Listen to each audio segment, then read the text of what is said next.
sort of got me in trouble sometimes, I spent a lot of time in the dean's office, so I didn't always do what I was supposed to do. So I think it was job training for what I was going to become one day. I just didn't know it.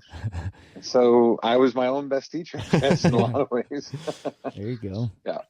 So I like to think I give people second chances. Like a lot of the young people that I work directly with have often made mistakes, made poor choices. Sure. And I'm left to make a decision on whether or not they need to continue their education. But I always talk about teachable moments. I think that's got to be a hard decision. Oh yeah, for sure. Oh yeah. Yeah. And I never lose sight of the fact that there were a lot of kind people in my life that continue to be in my life that played a role in me getting me where I am. Sure. And then I think that I sort of pay that forward every day. Okay. Yeah. You can't just write people off, right? Like, you giving, like you say, giving them the second chance is huge. Yeah. People make dumb decisions, and sometimes they just need somebody to talk to through it, put them back on the path and just be like, okay, this is where you need to be, man. Yeah.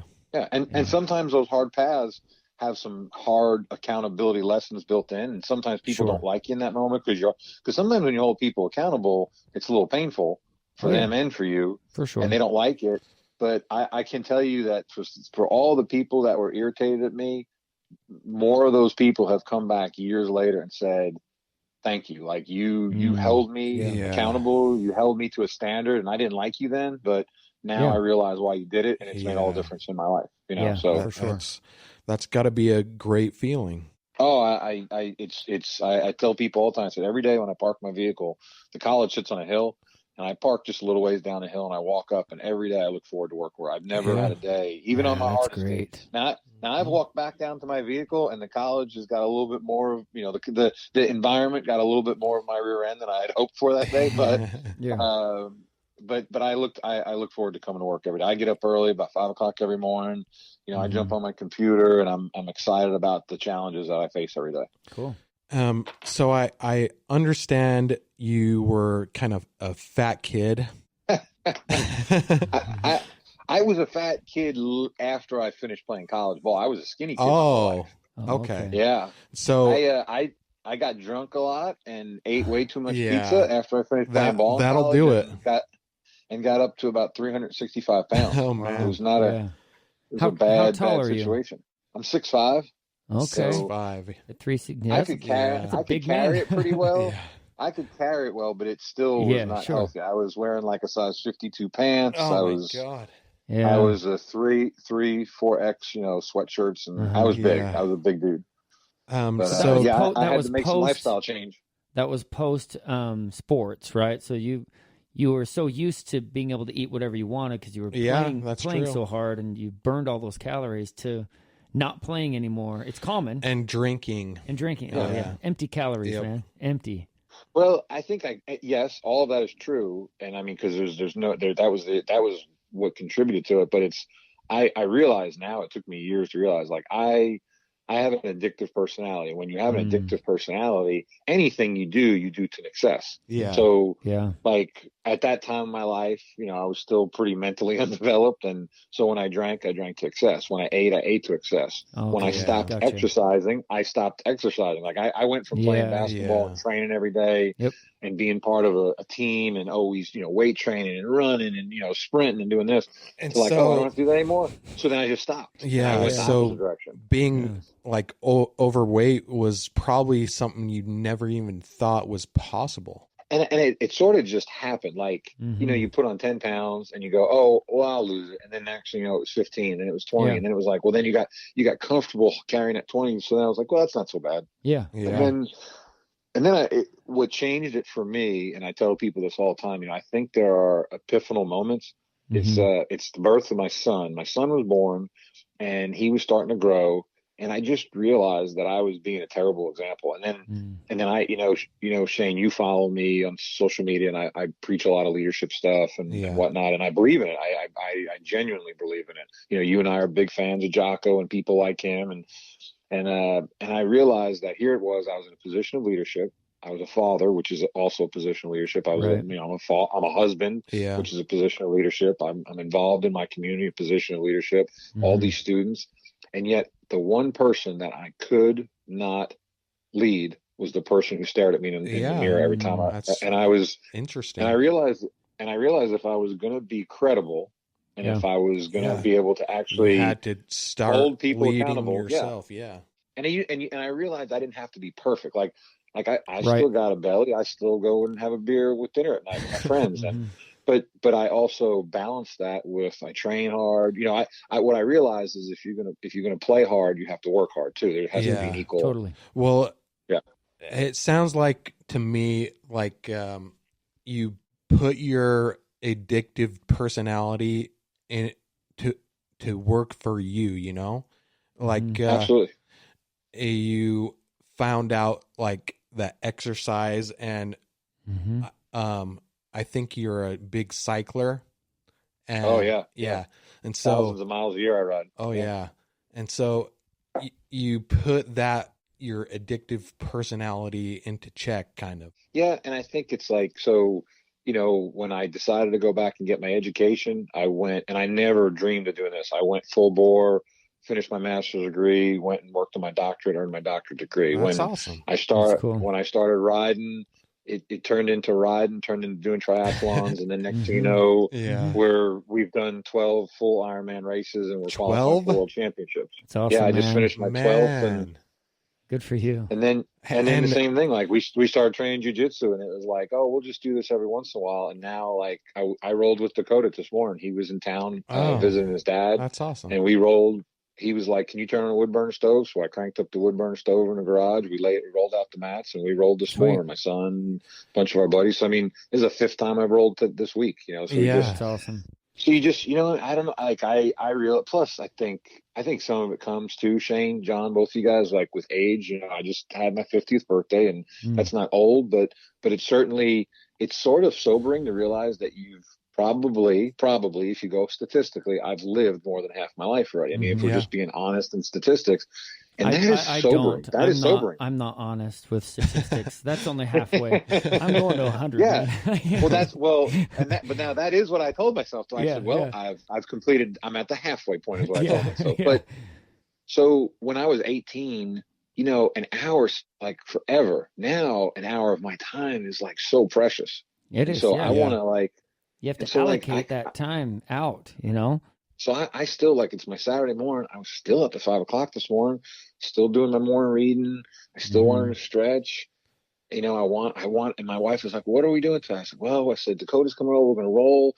And then maybe I said, I got the podcast later on with Shane and John. I was like, I'm excited about doing that. She's like, well, that's bitter. You know, it's really cold here.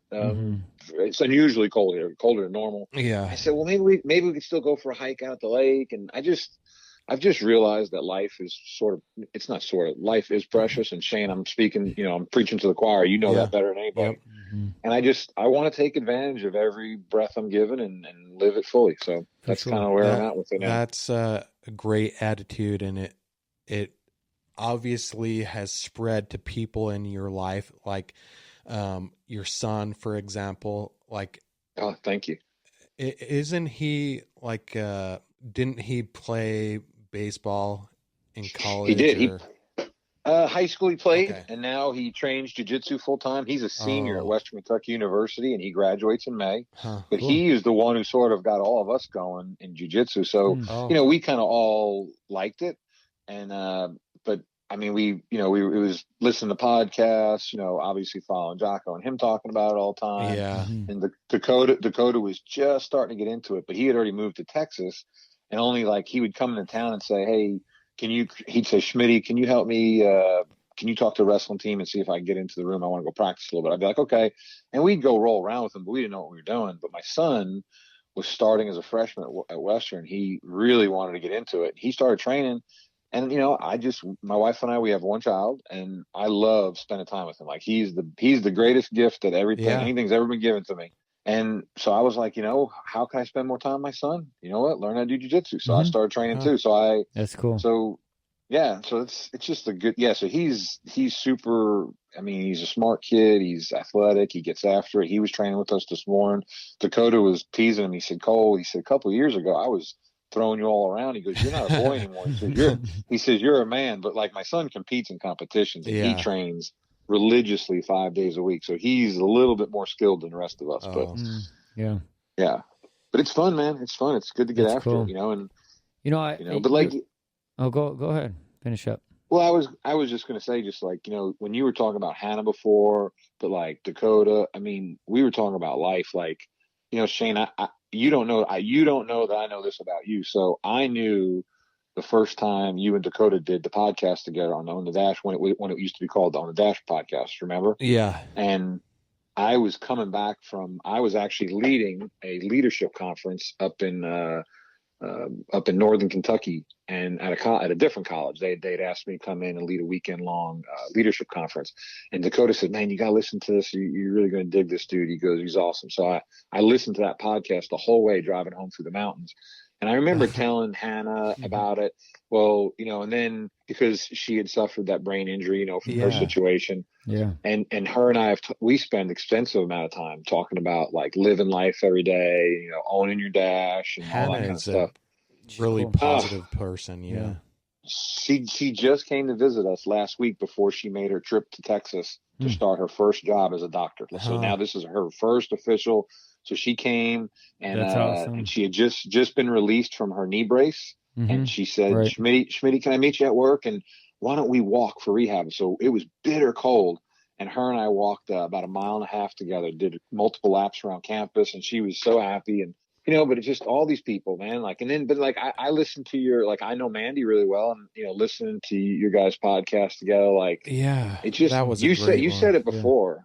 It's just having good people in your circle, man. Having good people that inspire and motivate you. Yeah. Yep. Okay, ahead, John. I'm sorry. And I'm finding that to be the case, like, in the people I interview, like they have such good, or people surrounding them. Yeah. And, it's just crazy. They do. I was just there was a gentleman in my office yesterday, and I was having a conversation with him, and he was still struggling. We all have like times in our life where we're sort of lost, and you lean into, I call it, you leaning into the people that are in your circle for counsel, because and we were talking about that, and I told him, I said, a lot of times people think their circle, it's like all the people in your circle, but you can have a really small circle. You can, but if it's a strong circle, it could be impenetrable. You don't have to have a big circle, right? It doesn't have to be this enormous giant circle. If your circle is 4 or 5 really good people, then that may be all you need. Yeah. If you're fortunate to have a bigger circle of really good people, then that's awesome too. I mean, it's just I think the important part is just to surround yourself with good, positive people. Well, and a lot of it comes down to who are you attracting to your circle? What kind of person are you? Yeah. Right. And those are the kind of people you're going to pull in, right? People that can fortify what you're already trying to do. And if you are, a horrible person, and you're a jerk all the time, you're probably not going to have awesome people in your circle, right? Yeah. But if you are putting out the type of person that you want to be, then you're going to start attracting some of those people back to you. Yeah. And that'll fortify that circle for you. Yep. Well, and that's where, so like even in my office, I have it hangs in my office, the Proverbs 27:17, and most people don't say Proverbs 27:17. Most people just say iron sharpens iron, which our friend Dakota, he uses that a lot. Yep. But it's not uncommon that a lot of people use that. My team and we sign almost all of our notes back and forth to each other. Iron sharpens iron, just because like you two guys are making me better today by inviting me on this podcast. And I hope that my conversation with you continues to sharpen you guys for the next podcast that you do. It will. For sure. It does every time, man. Every one of these podcasts, I'm always inspired, and it influences me to be better. And so that I agree with both of y'all, what you said about your circle and the people that are in it and how they touch you. And I mean, I never think that a point of contact somehow doesn't have some role in my life, every point of contact. And so even if a person even if that person doesn't stay a constant in your life, like I got to know Knives really well. There was Knives Monroe, worked with Dakota for a long time.